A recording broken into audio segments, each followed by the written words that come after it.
Hello, আসসালামু আলাইকুম। Welcome to Fatiha ব্লগে। কেমন আছেন? আমি তো আলহামদুলিল্লাহ ভালো আছি।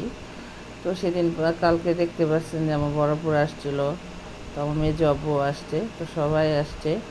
রাত্রে বড়পুরা চলে গেছে, মেজো আপু রয়েছে, সকালবেলা যাবে। আর এই তো আপুদের জন্য দুপুরে রান্না বাড়া করছি। এখন এসে রাত্রে গরুর তেহারি রান্না করতেছি। তো চলে যাবে সকালে, আর আপুরাই জন্য গরুর বিরিয়ানি আর মাখা সালাদ করছি। তো রাত্রি দুলাবে আপু বাগনিরা চলে যাবে, মেজো আপু থাকবে। তো এই রুমের সবাই দিছি খাবার, তো সবাই একসাথে খাবো। বিরিয়ানি রান্না করছি যেহেতু, বড় দুলাবে সবাই বাহিরে মানে বিড়ি বিড়ি দিতেছে। তো আমার হাজব্যান্ড আছে, বড় দুলাবে আছে, আমি আছি, ভাগনা আছে, ভাগ্নি আছে, আমার মেয়ে আছে, মেজো আপু আছে, বড় আপু আছে। তো সবাই এখানে বিরিয়ানি খুব মজা করে খাচ্ছে।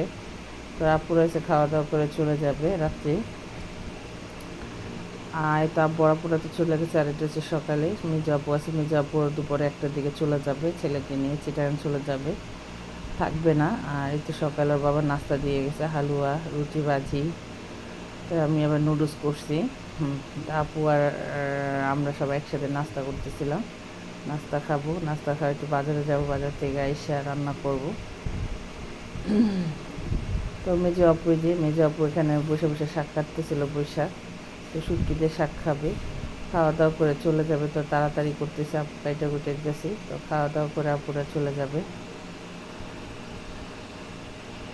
তো আপুরা 1টা, 1:30, 2টার দিকে চলে গেছে খাওয়া দাওয়া করে। আর এখানে আমার মেয়ে আর আমি। তো আমার মেয়ে নামাজ পড়তেছে, বসে বসে তবজি পড়তেছে, আল্লাহ করতেছে, আমিও পড়তেছিলাম। আর এই তো সন্ধ্যার নাস্তা তাকে দিছি। সে বলে পুরি আনতে, বাবা পুরি পায় নাই, পুরি আনে দেখে রাগ করছে, বলে পুরি কোথায়। তো আমি এখানে একটা আপেল কেটে দিছি, আঙ্গুর দিছি, রসমালাই দিছি, না এগুলো খাবে না, সে পুরি খাবে।